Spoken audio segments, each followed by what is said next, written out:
আমরা এখন বর্তমানে এমন একটা মাসে উপনীত হয়েছি। এই মাসটার নাম হচ্ছে রাবিউল আউয়াল। রাবিউল আউয়াল। তো এই মাসটার অনেক গুরুত্ব আছে। কেন বলেন তো? এই মাসের গুরুত্ব আছে কেন? নবী করিম সাল্লাল্লাহু আলাইহি সাল্লাম জন্মগ্রহণ করেছেন এই মাসে, আবার মৃত্যুও কিন্তু এই মাসেই হয়েছে। আবার একই দিনে এই মৃত্যু হয়েছে, 12ই রাবিউল আউয়াল। তো এই জন্য মুসলিম উম্মার কাছে এই দিনের গুরুত্বটা একটু কম না বেশি বলেন তো? বেশি, অনেক বেশি। এই মাসের গুরুত্ব অনেক বেশি মুসলিম উম্মার কাছে। কারণ পুরো বিশ্ব যখন হাহাকার করছিল, এমন একজন মানুষের জন্য তারা লালায়িত হচ্ছিল, এমন একজন মানুষের জন্য তারা অপেক্ষমান ছিল, যে মানুষটা এসে পুরো সমাজটাকে সংস্কার করবে, পুরো বিশ্বটাকে সংস্কার করবে। ঠিক সেই মুহূর্তে আল্লাহ তাআলা আমাদের প্রিয় নবী হযরত মুহাম্মদ সাল্লাল্লাহু আলাইহি ওয়াসাল্লামকে প্রেরণ করেছেন আরবের মাঝে, ঠিক এই মাসে রবিউল আউয়াল মাসের 12 তারিখে। তো এই জন্য এই মাসের গুরুত্ব আমাদের কাছে অনেক বেশি। রব্বুল আলামিনের দরবারে লাখ কোটি শুকর ও সুজুদ জ্ঞাপন করছি, যে মানিব আমাদেরকে অত্যন্ত ভালোবেসে দয়া করে মায়া করে আজকের মতো শুক্রবার জুমআর দিন, জুমআবার এই দিনে আমাদেরকে সবার আগে পৃথিবীর সবচেয়ে সেরা জায়গা, আল্লাহর কাছে সবচেয়ে প্রিয় জায়গা মসজিদে, এবং কি মসজিদের সবচেয়ে উত্তম জায়গা প্রথম কাতার, এখানে এসে আমাদেরকে বসার, আসার, কিছু কথা বলার এবং শোনার তৌফিক দিয়েছেন। এই জন্য সকলে সমস্বরে রব্বুল আলামিনের শিখিয়ে দেয়া শুকরিয়া বাণী আদায় করে বলে আলহামদুলিল্লাহ। লাখো কোটি দুরূদ প্রেরণ করছি মানবতার মুক্তির দিশেরি, হিদায়াতের কান্ডারি, সরকার দো আলম নবী মুহাম্মদ সাল্লাল্লাহু আলাইহি ওয়াসাল্লামের রওজায়ে আতহারে। আমার ভাইরা, যেহেতু এই মাসটা হচ্ছে রাসূলের জন্মের মাস, এই মাসে আমাদের প্রিয় নবী হযরত মুহাম্মদ সাল্লাল্লাহু আলাইহি ওয়াসাল্লাম আগমন করেছেন। তো আমি এই মাসটাকে ডেডিকেট করেছি শুধুমাত্র রাসূলের জীবনী, সিরাত আলোচনার জন্য। ইনশাআল্লাহ আমরা ধারাবাহিকভাবে রাসূলের সিরাত শুনব। রাসূল কেমন ছিলেন, কেমন ছিল তার উসওয়া আদর্শ, কেমন ছিল তার অবয়ব, কেমন ছিল তার সংস্কার, কেমন ছিল তার রাষ্ট্রনীতি, তার অর্থনীতি, তার সমাজনীতি। ইনশাআল্লাহ আমরা ধারাবাহিকভাবে এটা শুনবো। আপনারা শুনতে রাজি আছেন তো? ইনশাআল্লাহ, ইনশাআল্লাহ। তো রাসূলের জীবনী আসলে আমাদের জন্য একটা খোলা ডায়েরি। রাসূলের জীবনী আমাদের জন্য একটা খোলা ডায়েরি। একটা ডায়েরি থাকলে, একটা গাইডলাইন থাকলে, গাইড বুক থাকলে, এটা খুললে যেভাবে আমরা আমাদের জীবনের সব কিছু সমাধান পেয়ে যাই, ঠিক রাসূলের জীবনটা হচ্ছে এমন আমাদের জন্য একটা কনস্টিটিউশন, সংবিধান, খোলা ডায়েরি। যখনই প্রয়োজন তখন এটা উল্টিয়ে আমরা সমাধান নিতে পারি। সুবহানাল্লাহ বলবেন না? যখনই প্রয়োজন হয়, হতাশা যখন আমার জীবনের আষ্টে পৃষ্ঠে ঘিরে বসে, আমি যখন পুরো দুনিয়াকে সংকীর্ণ দেখি, পুরো জীবন আমার কাছে যখন বিষিয়ে ওঠে, তখন যখন রাসূলের জীবনী আমরা একটু পরখ করি, রাসূলের জীবনীটা একটু দেখি, আমাদের হৃদয়কে শান্ত করে দেয় কে? আল্লাহ। রাসূলের জীবনীটা হচ্ছে এমন। এই জন্য রব্বুল আলামিন কুরআনুল কারীমে পুরো দুনিয়ার মানুষদেরকে স্মরণ করিয়ে দিয়ে বলেন, ওরে মানুষেরা শোনো, তোমাদের জন্য রাসূলের জীবনীর মাঝে উত্তম আদর্শ রয়েছে। সুবহানাল্লাহ। রব্বুল আলামিন বলেন, লাকাদ কানা লাকুম ফি রাসূলিল্লাহি উসওয়াতুন হাসানা। আল্লাহু আকবার। রব্বুল আলামিন বলেন, লাকাদ কানা লাকুম, অবশ্যই তোমাদের জন্য রয়েছে, ফি রাসূলিল্লাহি, রাসূল আকরাম সাল্লাল্লাহু আলাইহি ওয়াসাল্লামের জীবনের মাঝে উসওয়াতুন হাসানা, সবচেয়ে উত্তম আদর্শ। আল্লাহু আকবার। এই হচ্ছে আমাদের রাসূল। রাসূলের জীবনী আমাদের জন্য উত্তম আদর্শ, আমাদের জন্য রোল মডেল রাসূলের জীবনী। আমরা দুনিয়ার কোনো নেতাকে আদর্শ মানি না, দুনিয়ার কোনো মডেলকে আমরা আদর্শ মানি না, আমরা আদর্শ মানি একজনকে, তার নাম মুহাম্মদ সাল্লাল্লাহু আলাইহি ওয়াসাল্লাম। তো ওনার জীবনী শোনার জন্য আমরা আজকে বসেছি। ওনার জীবনী শোনার আগে আমরা প্রাক ইসলামী যুগে আরবের অবস্থা কেমন ছিল। আসলে এরকম একজন রাসূলের সেখানে কতটুকু এসেনশিয়ালিটি ছিল, কতটুকু ইম্পর্টেন্স ছিল, প্রয়োজনীয়তা ছিল, সেটা আমরা আজকে একটু দেখব। দেখেন, আমার রাসূল দুনিয়াতে আসার আগে আরবের যে অবস্থা ছিল এটাকে আমরা জানি হচ্ছে আইয়ামে জাহেলিয়াত, জাহিলি যুগ। কি যুগ? জাহিলি যুগ। সব মানুষ অন্ধকারে নিমজ্জিত, সমাজে কোনো নীতি নৈতিকতা নাই, বিচার আচার নাই, ন্যায় নীতি নাই, কিচ্ছু নাই। সব মানুষ ঘোরের মাঝে ছিল, অন্ধকারাচ্ছন্ন যুগ। নীতিবাক্য কেউ শুনতো না, মানুষ রবকে বিশ্বাস করত না, আল্লাহকে বিশ্বাস করত না। তারা পূজা করত কিছু প্রতিমার, মূর্তির পূজা করত। তারা উলঙ্গ হয়ে আল্লাহর জমিনে সবচেয়ে প্রিয় জায়গা হারাম শরীফ, কাবা শরীফ, এগুলোতে তারা তাওয়াফ করত। কতটুকু নিচে নেমেছিল কল্পনাই করতে পারবেন আপনি।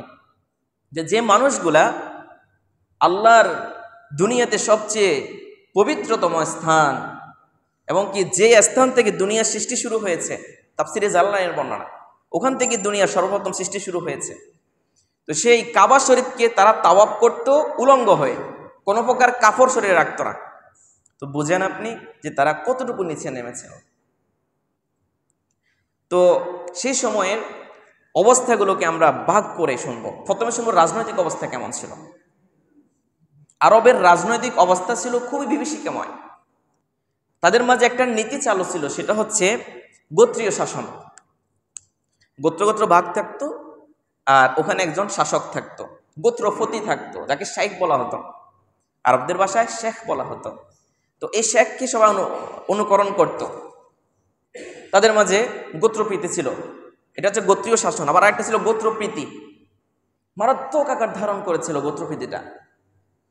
ধরেন আমি বুইয়া বংশের ফোলা, আর হেতে চৌধুরী বংশের, এই যে একটা বংশ বংশ ভাগ আছে না নাই, এই তাদের মাঝে ভাগ ছিল। তা ভুইয়া বংশের যে কোনো মানুষ যত অপরাধী করুক না কেন সমস্যা নাই, কিন্তু ওই চৌধুরী বংশের হাতে যদি করে তাহলে হাতের দরিয়ানি মার্স, এরকম একটা নীতি ছিল ওই সময়। তো তখন দুই বংশের মাঝে যদি কোনো প্রকার কলহ, যুদ্ধ, বিগ্রহ লেগে যেত, তখন গোত্রের মানুষেরা বিচার করতো না যে আসলে এই কি ন্যায় নাকি অন্যায়, এই কি ন্যায়ের পক্ষে নাকি অন্যায়ের পক্ষে, এটা বিচার করতো না।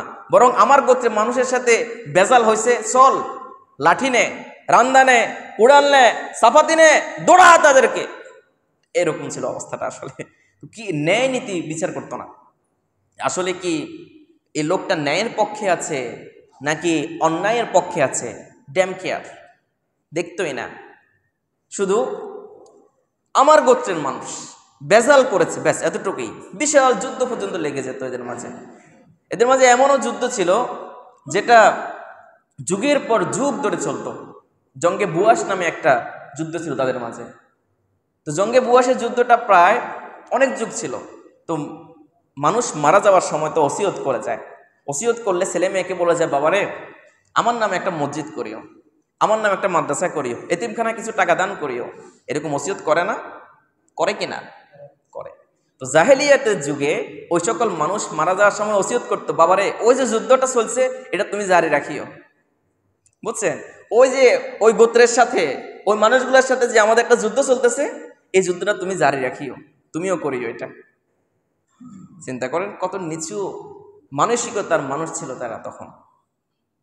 এরপরে আসেন তাদের মাঝে আরেকটা বিষয়, দুর্বলদের উপর অত্যাচার করত, দুর্বলদের উপরে প্রচুর অত্যাচার করত।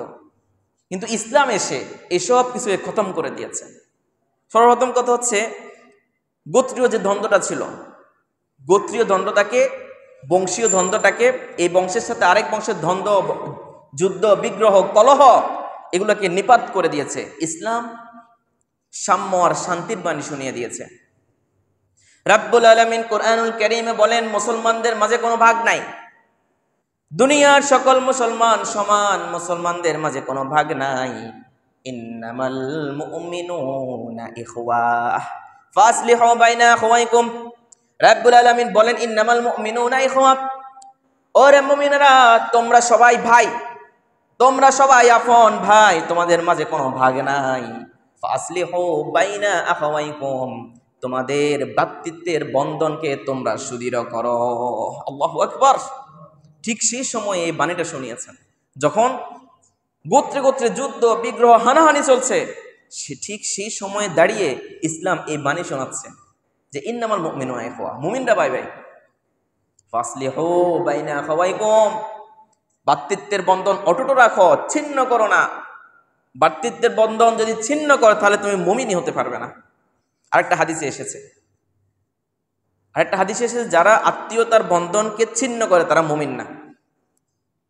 লা ইয়াদখুলুল জান্নাতাল কাতি', হাদিস, যে যারা আত্মীয়তার বন্ধনকে ছিন্ন করে তারা জান্নাতে প্রবেশ করতে পারবে না।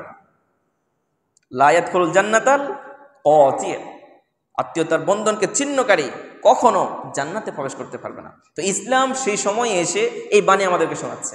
এরপর তাদের মাঝে ছিল হচ্ছে দুর্বলদের উপরে মারাত্মকভাবে তারা অত্যাচার করত।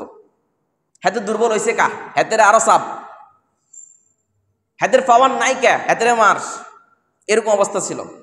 কিন্তু ইসলাম এসে বলেন না, ইসলাম একদম সকলের ন্যায়ানুগ চিন্তা করে, ইসলাম সকলের ন্যায্য অধিকার সাব্যস্ত করে, ইসলাম সকলকে তার প্রাপ্য অধিকার দিয়ে থাকে। এজন্য ইসলাম তাদেরকে বাণী শোনাচ্ছে যে ওয়াইজা হাকামতুম বাইনান নাস আন তাহকুমু বিল আদল। ইসলাম বাণী শোনাচ্ছে যখন তোমরা বিচার ফয়সালা করবে, যখন কোনো ফয়সালা করবে, বিচার করবে, তখন ন্যায় ইনসাফের সাথে বিচার ফয়সালা করো। কে ক্ষমতাবান, কে তোমার আপনজন, কে তোমার কাছের মানুষ, কে তোমার বন্ধু, কে তোমার বংশীয় লোক, কে তোমার পরিবারের লোক, এটা দেখো না, বরং দেখো ন্যায় কোনটা, অন্যায় কোনটা। ন্যায় আর অন্যায় দেখে তুমি তাদের মাঝে বিচার ফয়সালা করো। সুবহানাল্লাহ বলবেন না? কখন বলেছিলেন এই কথাটা? যখন পুরো আরবের মাঝে দুর্বলদেরকে সবাই শোষণ করছিল, দুর্বলদেরকে অন্যায়ভাবে অত্যাচার করছিল, ঠিক সেই সময় ইসলামী বাণী শোনাচ্ছে। রব্বুল আলামিন বলেন ওয়াইযা হাকামতুম বাইনান নাসি আন তাহকুমু বিল আদল। ওরে মানুষেরা, যখন তোমরা কোনো ফয়সালা করবে, যখন তোমরা মানুষের মাঝে বিচার আচার করবে, তখন উভয় পক্ষের, উভয় বাদীদের বিষয়গুলা সুন্দরভাবে শুনে ন্যায় নীতির সাথে তাদের মাঝে ফয়সালা করো, অন্যায়ভাবে কোনো ফয়সালা দিও না। এটা হচ্ছে ইসলামের নীতি। কিন্তু জাহিলি যুগে ছিল অবস্থা ভিন্ন রকম, যে ব্যক্তি দুর্বল তার উপরে সবলরা সব সময় ছড়াও হতো, তার উপর অত্যাচার করতো। কিন্তু ইসলাম সেটাকে ধূলিসাৎ করে দিয়েছে, মুছে দিয়েছে। ইসলাম সেটাকে কখনো প্রশ্রয় দেয় না। এরপরে গোত্রপ্রীতি, আমার বংশের লোক ব্যাস, তার 7 খুন মাফ, আমার দলের লোক, তার কোনো অন্যায় নাই, অপরাধ নাই। এই ধরনের নীতি তাদের মাঝে চালু ছিল প্রাক ইসলামী যুগে, জাহেলিয়াতে, আইয়ামে জাহেলিয়াতে, যে আমাদের গোত্রের লোক, আমাদের বংশের লোক, আমার দলের লোক, তাহলে আর কোনো সমস্যা নাই, 7 খুন মাফ। কিন্তু ভিন্ন দলের হলে খবর আছে। ইসলাম বলেছে না, রাসূল আকরাম সাল্লাল্লাহু আলাইহি ওয়াসাল্লাম বলেন যে মান দাআ ইলাল আসাবিয়্যা ফালাইসা মিন্না, যে ব্যক্তি দল পূজা করে, যে ব্যক্তি বংশ পূজা করে, যে ব্যক্তি নিজেদেরকে সবসময় প্রাধান্য দিয়ে থাকে, যে ব্যক্তি মানুষদেরকে দলের দিকে ডাকে, সে কখনো মুসলিম উম্মার অন্তর্ভুক্ত নয়। ইসলাম সুন্দর ঘোষণা দিয়ে দিয়েছে, রাসূল আকরাম সাল্লাল্লাহু আলাইহি ওয়াসাল্লামের বাণী, মান দাআ ইলাল আসাবিয়্যা ফালাইসা মিন্না। যে ব্যক্তি দল পূজারী, ইসলামের উপরে দলকে প্রাধান্য দেয়, যে ব্যক্তি নিজের বংশ পূজারী, নিজে ন্যায় নীতির উপরে নিজের বংশকে প্রাধান্য দেয়, সে কখনো মুমিন হতে পারে না।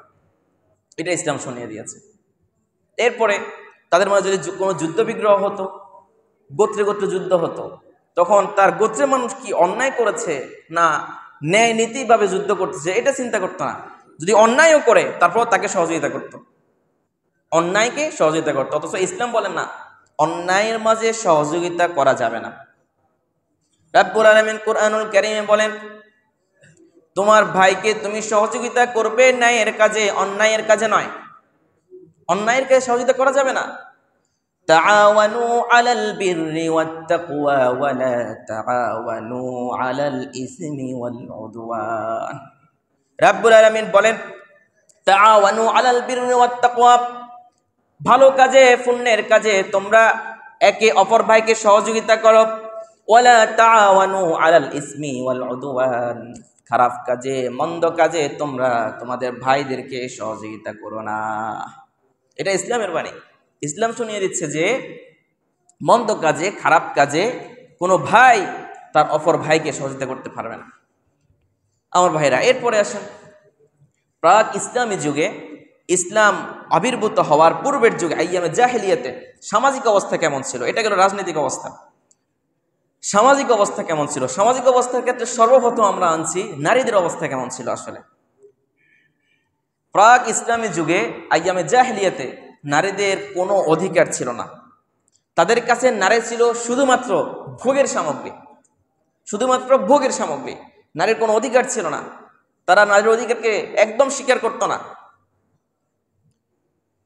তারা নারীদেরকে ব্যবহার করতো তিনভাবে ব্যবহার করতো। এবং নারীদের মাঝে সে সময় 3টি বিবাহ প্রচলিত ছিল। একটা হচ্ছে বর্তমানে আমাদের যেভাবে ঠিক এইভাবে, এটা ছিল সুন্দর। বাকি দুইটার প্রথমটা হচ্ছে নিকাহে ইস্তেবাজা। এটা কেমন ছিল? তৎকালীন সময়ে পুরুষগুলো ছিল সবসময় ছেলের পাগল। ছেলে হলে ভালো, মেয়ে হলে মারো, ছেলে হলে ভালো, মেয়ে হলে মারো, মেরে ফেলতো। তো ভালো সুঠাম দেহি বীর ছেলে পাওয়ার জন্য তারা নিজেদের স্ত্রীদেরকে তৎকালীন সময়ে পাহলোয়ান যারা থাকতো, যারা বীর থাকতো, তাদের নিকট পাঠিয়ে দিত। সে তার সাথে সংসার করবে, যখন সন্তান গর্ভে আসবে তখন তার ঘরে চলে আসবে। নাউজুবিল্লাহ বলবেন না? এটা একটা প্রথা ছিল। এরপর আরেকটা প্রথা ছিল হচ্ছে পতিতাবৃত্তি। বর্তমানে আমাদের দেশেও নাকি এই ধরনের রয়েছে, আমি শুনেছি। এটা তো অকল্পনীয়। বর্তমান গণতন্ত্র পূজারীরা, বর্তমান স্পষ্ট ক্লিয়ার কথা শুনেন, বর্তমান গণতন্ত্র পূজারীরা এই ধরনের কাজগুলোকে প্রমোট করতে বাধ্য হয়। কারণ এসেছি গণতন্ত্রের মাধ্যমে, গণতন্ত্রের যদি আমি একটু সম্মান না করি থাকবো কেন? গদিত দাইব, বোঝেন নাই? আমি ক্ষমতাসীন হয়েছি গণতন্ত্রের পূজা করে, আমি ক্ষমতায় এসেছি গণতন্ত্রের উপরে সওয়ার হয়ে। তাহলে গণতান্ত্রিকদের যদি কোনো হক অধিকার আমি সাব্যস্ত না করি, গদি টিকাবো কিভাবে? তো এই জন্য গণতন্ত্র দিয়ে কখনো পরিপূর্ণ ইসলাম কায়েম করা সম্ভব না। মনে রাখবেন, গণতন্ত্রের পূজা করে, গণতন্ত্র দিয়ে কখনো পরিপূর্ণরূপে ইসলামকে কায়েম করা আদৌ সম্ভব না।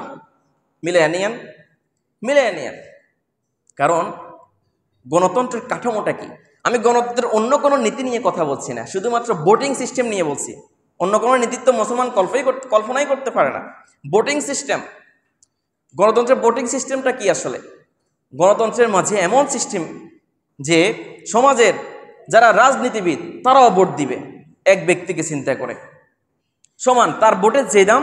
এরপরে আরেকজন যে একদম নিচের পড়ালেখা করে নাই, সেও ভোট দিবে, তার ভোটেরও একই দাম। এরপরে একজন আলেম ভোট দিবে, তার ভোটের যে দাম। সমাজের কুলাঙ্গারদের তাদেরও ভোটের একই দাম। চিন্তা করেন, একজন রাজনীতিবিদ যাকে ভোট দিবে সে কতটুকু চিন্তা করে ভোট দিবে যে কাকে ভোট দেওয়া যায়। আর একজন অশিক্ষিত মানুষ যাকে ভোট দিবে তার তো কোনো চিন্তাই নাই, ধারণাই নাই সেই ব্যক্তি কি করবে, সেই ব্যক্তিকে ভোট দিলে আমার কি লাভ হবে, রাষ্ট্রে কি কল্যাণ হবে, সমাজের কি কল্যাণ হবে, এটার কোনো চিন্তা তো নাই। বরং আমার কাছে ভালো লেগেছে, ভোট দিয়ে এসেছে, আমার অধিকার আছে সেজন্য ভোট দিয়েছে। এরপরে হয়তোবা একটা মিছিল মিটিংয়ে ডাক দিয়েছে, একটা বিরিয়ানির প্যাকেট পেয়েছে, এই জন্য ভোট দিয়েছি। অন্য কোনো চিন্তা গবেষণার কিচ্ছু নাই তার মাঝে। আমার ভাইরা চিন্তা করেন, যে ব্যক্তি সুদ খায় সে ব্যক্তি সব সময় চাইবে তার সরকার সুদখোর হোক। কথা বলেন ঠিক কিনা? সে কি আপনার যে ব্যক্তি সুদকে নিষেধ করবে তাকে ভোট দিবে? কখনো দিবে না। তাহলে আপনি গণতন্ত্রের মাঝে তাকেও সে অধিকার দিয়েছেন, যে ব্যক্তি সুদকে প্রমোট করে তাকে ভোট দেওয়ার জন্য সুযোগ করে দিয়েছেন। এরপর যে ব্যক্তি নারীবাদী, যে ব্যক্তি নারীবাদকে পছন্দ করে না, ইসলামের সঠিক হুকুমতকে কায়েম করতে চায়, সে ব্যক্তি কি ওই ব্যক্তিকে কখনো ভোট দিবে? যে ব্যক্তি নারীবাদকে সাপোর্ট করে না সে তো তাকেই ভোট দিবে। যে ব্যক্তি নারীদেরকে রাস্তায় নামাতে সহযোগিতা করবে সে ব্যক্তি তো তাকেই ভোট দিবে। যে ব্যক্তি নারীদেরকে অর্ধউলঙ্গ করে রাস্তার মাঝে নামিয়ে দিবে, কারণ তার এখানে ফায়দা আছে। এরপরে আসেন, যে ব্যক্তি সন্ত্রাসী করে, অন্যায় অনাচার করে, এরপর ডাকাতি করে, চোর, বাটপার, এই লোকগুলো তো চোরকে ভোট দিবে, কখনো ভালো মানুষকে ভোট দিবে না, কথা বলেন। তো এখন আপনি গণতন্ত্রকে পূজা করে, গণতন্ত্র পরে সাওয়ার হয়, গণতন্ত্রকে মধ্যস্থতা নিয়ে কিভাবে আপনি ইসলামকে কায়েম করবেন? অসম্ভব বিষয়, অসম্ভব, কোয়াইটলি অসম্ভব, এটা ইম্পসিবল। তো আমরা অন্যদিকে চলে যাচ্ছি। আমাদের কথা হচ্ছে সামাজিক অবস্থা, নারীদের অবস্থা কেমন ছিল? নারীদের তখন অধিকার একদম অসাব্যস্ত ছিল, নারীদেরকে তেমন অধিকার দেওয়া হতো না। আমার ভাইরা, নারীদেরকে পৈতৃক অধিকার থেকেও বঞ্চিত করা হতো, নারীদেরকে পৈতৃক অধিকার থেকেও বঞ্চিত করা হতো তাদের। আমাদের সমাজে দেখা যায়, একজন বাবা মারা গেলে তার ছেলে যেমন পাবে, মেয়েও একটা অংশ পাবে। কিন্তু সেই সময়ে জাহেলিয়াতে ছেলে পেত সব সম্পদ, মেয়েরা পাত না। কারণ তারা বলে আমাদের সম্পদ তাদের জন্য যারা অস্ত্র বহন করতে পারে। তো মেয়েরা তো আর যুদ্ধ করতে পারে না, ছেলেরা যুদ্ধ করবে, এজন্য তাদের সম্পদ ছেলেদেরই প্রাপ্য। কিন্তু ইসলাম এসে বলেন না, না, একজন বাবার ঘরে ছেলেও জন্ম নিয়েছে, মেয়েও জন্ম নিয়েছে। ছেলে যেমন তার অধিকার পাবে, পৈতৃক অধিকার, তেমনি করে মেয়েও তার বাবার পৈতৃক অধিকার অবশ্যই পাবে। ইসলাম বলে লিররিজালি নাসিবুম মিম্মা তারাকাল ওয়ালিদানি ওয়াল আকরাবুন। একজন পুরুষ তার মা বাবার থেকে সম্পদ পাবে, সে তার মা বাবা যা কিছু রেখে যাবে তার থেকে। আবার একজন মহিলা ওয়ালিন নিসাই নাসিবুম মিম্মা তারাকাল ওয়ালিদাইনি ওয়াল আকরাবুন, এরপরে একজন মহিলাও, একজন মেয়ে মানুষও তার মা বাবা মারা গেলে তার পৈতৃক সম্পত্তি অবশ্যই পাবে। ইসলাম সুসাব্যস্ত করে দিয়েছে। কিন্তু ইসলামে, প্রাক ইসলামী যুগে জাহেলিয়াতে তারা কোনো সম্পদ পেত না। এরপর ইসলাম আরো সুন্দরভাবে এটাকে বয়ান করে দিচ্ছে। সূরাতুন নিসায় রয়েছে লিজ্জাকারি মিসলু হাজিল উনসায়াইন, লিজ্জাকারি মিসলু হাজিল উনসায়াইন। একজন ছেলে যেটা পাবে বাবার সম্পত্তি থেকে, মেয়ে তার অর্ধেক পাবে। এই অর্ধেক পেয়ে কিন্তু তারা কম পায় নাই, বেশি পেয়েছে।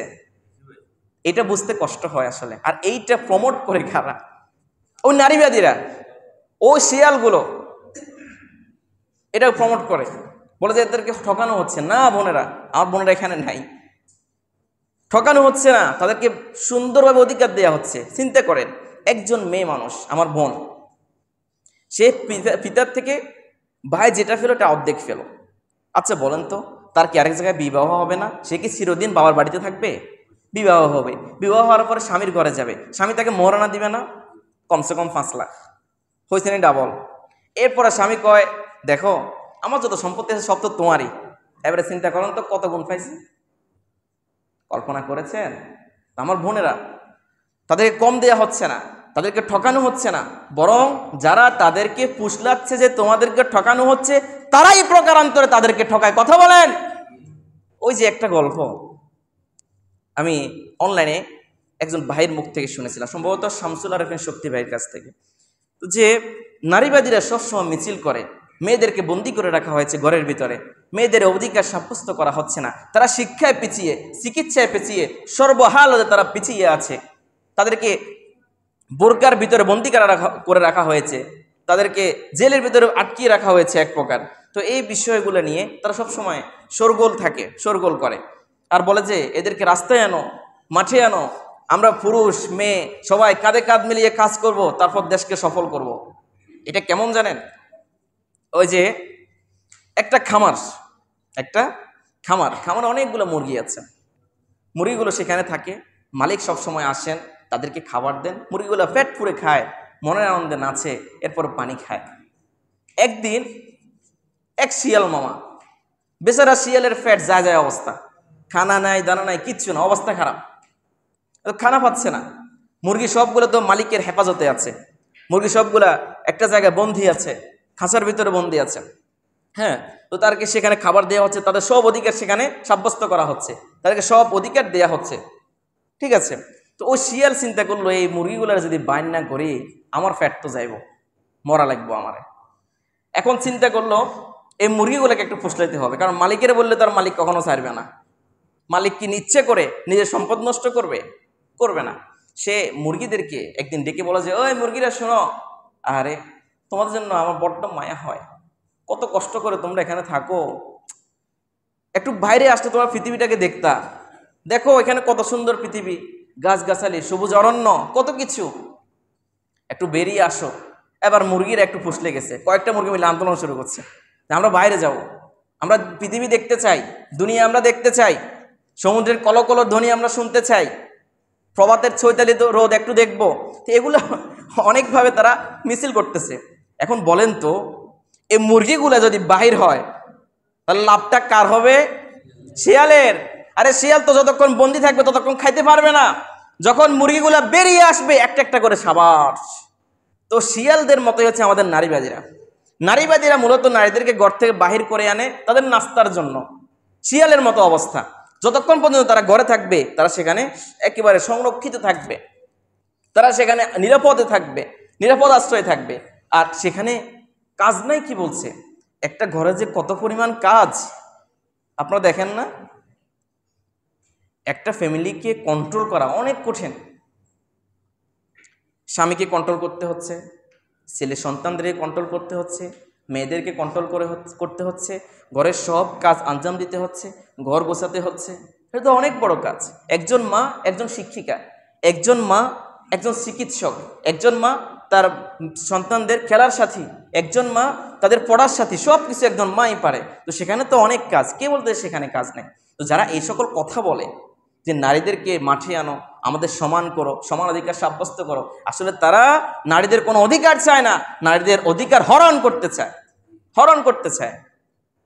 তো এই কাজটা আসলে বাংলাদেশে সর্বপ্রথম শুরু করেছিল বেগম রোকেয়া, বুঝছেন? ওই মহিলা আদা জল খেয়ে নামছিল যে মহিলাদেরকে কিভাবে রাস্তায় নামানো যায়। আল্লাহ তার ফয়সালা আল্লাহই করবে, আল্লাহর হাতে আমরা ছেড়ে দিয়েছি।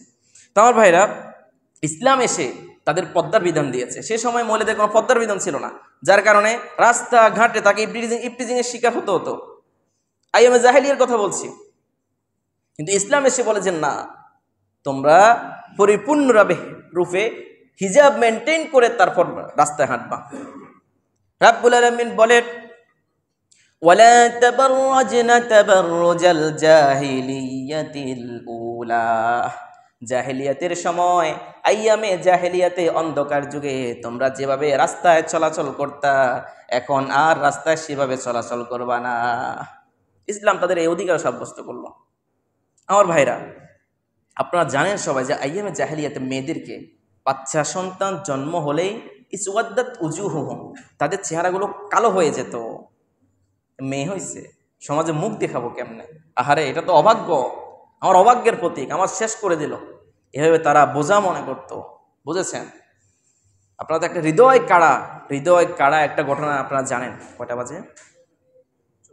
24 হয়ে গেছে। আচ্ছা, তো হৃদয় করা একটা ঘটনার কথা জানেন যে রাসূলের এক সাহাবী ছিল দাহিয়াতুল কালবি। উনি রাসূলকে এসে বলে, ও নবী, আমার একটা সন্তান হয়েছে, মেয়ে সন্তান।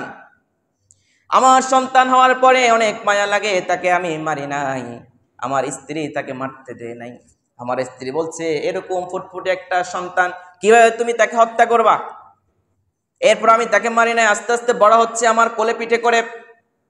ও নবী, দেখতে দেখতে মেয়েটা অনেক বড় হলো, আমি ঘরে গেলে আমার জন্য দরজা খুলে দে, আমাকে সাদর সম্ভাষণ জানায়, আমি ঘরে গেলে আমার পানি খাবারের ব্যবস্থা করে দে, আমাকে খাইয়ে দিতেও আসে। ও নবী, এই মেয়েটা আরো একটু বড় হলো, আমার মায়া লাগা শুরু করলো। এরপরে দেখলাম মেয়ে সব সময় আমার সব কিছুর খেয়াল রাখে।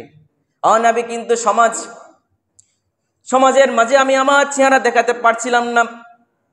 ও নবী, সমাজের মানুষ আমাকে তিরস্কার করছিল, এই লোকের ঘরে একটা মেয়ে আস্তে আস্তে বড় হয়ে যাচ্ছে। ও নবী, যখন মেয়েটা একটু বড় হলো, 8-10 বছরের বাচ্চা হলো, নবী গো, আমি এই মেয়েটাকে হত্যা করার জন্য উদ্যত হলাম, একটা ষড়যন্ত্র করলাম, কুটিল ষড়যন্ত্র। আমি তার মাকে বললাম, মেয়েটাকে একটু সাজিয়ে দাও, আমি মেয়েকে নিয়ে ঘুরতে যাব, আমি মেয়েকে নিয়ে দাওয়াতে যাব, মেয়েটা ঘরে বন্দি থাকে, তাকে একটু বাইরের কিছু দেখিয়ে আনি। এরপরে মা তাকে সুন্দর করে সাজিয়ে দিয়েছেন, মেয়ে আজকে বাবার সাথে ঘুরতে যাচ্ছে। যে জাহেলিয়াতের যুগে মেয়েকে করে রাস্তায় হাঁটাটা একেবারে অসম্ভব ছিল, মেয়েকে সাথে নিয়ে রাস্তায় হাঁটবে কোনো বাবা, এটা তো তাদের অকল্পনীয় ছিল। কিন্তু আজকে বাবা বলছে তার মেয়েকে নিয়ে রাস্তায় হাঁটবে। মা সুন্দর করে সাজিয়ে দিয়েছেন, মেয়ে আজকে পুটপুটে কন্যা, সুন্দর করে সেজে বাবার সাথে বের হলেন। বাবা তাকে দাওয়াতে নিয়ে যাচ্ছে, যেতে যেতে যেতে যেতে একটা বিরান ভূমিতে গিয়ে হাজির হলেন।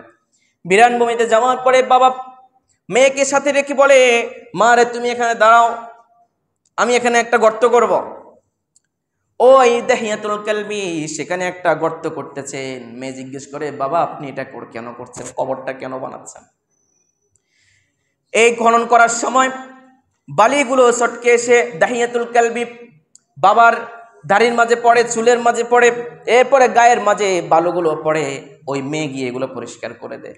মেয়েরা অনেক কেয়ারফুল হয়, অনেক বেশি কেয়ারফুল হয় বাবার, বিশেষ করে বাবার ব্যাপারে বেশি। তো বাবার গায়ের মধ্যে ময়লা পড়ছে, এগুলো পরিষ্কার করে দিচ্ছে। বাবার দাড়ির মধ্যে ময়লা লাগছে, এগুলো পরিষ্কার করে দিচ্ছে। তো এক পর্যায়ে যখন পুরোপুরি কুফা হয়ে গেল, একটা গর্ত হয়ে গেল, তখন তিনি উপরে উঠে আসেন। উপরে উঠে এসে মেয়েটাকে এক ধাক্কা দিয়ে নিচে ফেলে দিলেন। নিচে ফেলে দেওয়ার পরে মেয়েটা বলছেন, বাবা আপনি কি করছেন? আমি না আপনার সন্তান, আপনি না আমার বাবা, আপনি কি করছেন? তখন মেয়েটাকে ফেলে দিয়ে এখানে মাটি ঢেলে দিচ্ছিলেন, আর ঢেলে দিয়ে পাথর নিক্ষেপ করছেন। তিনি রাসূলকে এই বর্ণনা শোনাচ্ছেন, রাসূল আমি তাকে পাথর নিক্ষেপ করছিলাম, তার শরীরে মাথায় যখন আমি পাথর নিক্ষেপ করলাম, রক্ত একটা পিনকি বেরিয়ে চটকে এসে আমার গায়ে পড়লো রাসূল। এরপর সে আমাকে সুকরুণ চিৎকার করছিল, আমি শুনছিলাম না। আমি তখন মোহে অন্ধ হয়ে গেছিলাম যে সমাজে কিভাবে আমি মুখ দেখাচ্ছি, কিভাবে আমি আমার মুখ দেখাবো। তখন আমি সর্বশেষ বড় আরেকটি পাথর নিক্ষেপ করলাম। সেই মেয়েটি আমাকে ডেকে বলছে, বাবা আপনি আমাকে মেরেন না, আমাকে ছেড়ে দেন, আমি আপনার সমাজে পরিচয় দেব না যে আমি আপনার সন্তান। কিন্তু আমি তাকে ছাড়ি নাই, অবশ্যই তাকে আমি হত্যা করে আমি বাড়িতে ফিরে আসলাম। ও নবী, আমার এই গুনাহ কি মাফ হবে? রাসূলকে বর্ণনা শোনাচ্ছেন যে আমার এই গুনাহ কি মাফ হবে? আচ্ছা, তো এই অবস্থা ছিল আসলে সেই সময় মেয়েদের অবস্থা। কিন্তু আমরা কি বলছি, ইসলাম কি বলছে, ইসলামের নবী কি শোনাচ্ছে? ইসলাম এসে ইসলামের নবী তাদের অধিকার সাব্যস্ত করে বলেন, যে ব্যক্তি একজন মেয়েকে এভাবে হত্যা করবে তার জন্য জাহান্নাম আবশ্যক। ওয়াইজাল মাউউদাতু সুইলাত, মেয়েগুলোকে জীবিত করা হবে, তাদেরকে বলা হবে কে মেরেছিল দেখিয়ে দাও, একজন একজন করে জাহান্নামে ঢুকানো হবে। এরপরে ইসলাম বলে যে ব্যক্তি দুইজন মেয়েকে, কয়জন বলেন? মান আলা জারিয়াতাইন, যে ব্যক্তি দুইজন মেয়েকে বড় করবে ফেলে ফুসে, হাত্তা তাবলুগা, বিবাহর বয়স পর্যন্ত, সে ব্যক্তি আল্লাহর নবীর সাথে জান্নাতে থাকবে। সুবহানাল্লাহ বলবেন না? এবং রাসূল এভাবে দুইটা আঙ্গুলকে মিল করলেন, দম্মা এভাবে মিল করে বলেন যে এভাবে থাকবে, আমি আর সে এভাবে পাশাপাশি থাকবো। সুবহানাল্লাহি ওয়া বিহামদিহি। তো ইসলাম এসে জাহেলিয়াতের সব কিছুকে নস্যাৎ করে তাদের অধিকারকে সাব্যস্ত করেছে। আমার ভাইরা, ইনশাআল্লাহ যেহেতু এটা রাসূলের জন্মের মাস, আমরা রাসূলের সিরাত ধারাবাহিক শুনবো, আল্লাহ যদি বাঁচিয়ে রাখেন ইনশাআল্লাহ। ওয়া আখিরু দাওয়ানা আলহামদুলিল্লাহ। আসসালামু আলাইকুম ওয়া রাহমাতুল্লাহি ওয়া বারাকাতুহু।